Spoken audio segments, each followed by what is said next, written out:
So Baahubali సినిమాలో చూపించినట్టుగా అంత పెద్ద దర్బారు, సో అంత అట్లాంటివి లేవు.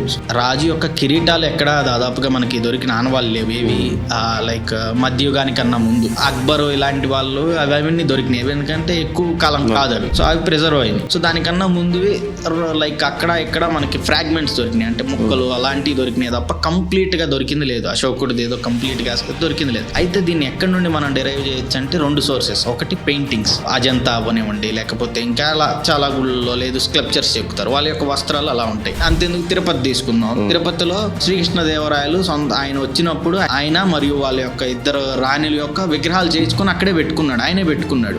ఆయన కనుక చూస్తే కనుక మనం కొంచెం బార్ టోపీ పెట్టుకొని కింద కేవలం చిన్నది, అంటే దాదాపు ఇప్పుడు మనం షార్ట్ బాక్సర్ అంటాం చూసారా, ఆ సైజు వస్త్రం మాత్రమే ధరించి ఉంటాడు. ఇంకొంటి మీద ఏముండవు, ఆభరణాలు గీభరణాలు ఏముండవు, సింపుల్ గా వచ్చాడు. అదే విగ్రహం ఆయన చేయించుకున్న విగ్రహమే కదా అది.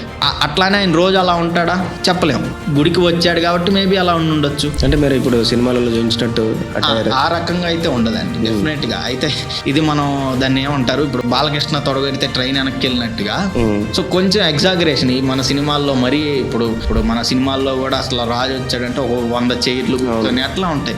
అసలు ఎక్కడ లేదు అంత పెద్ద ఇది, ఎక్కడ లేదు. హైదరాబాద్ లో ఇప్పుడు మనం హైదరాబాద్ గోల్కొండ ఫోర్ట్కి వెళ్తే పైన ఎంత ఉంటదండి దర్బార్, చాలా చిన్నగా ఉంటది.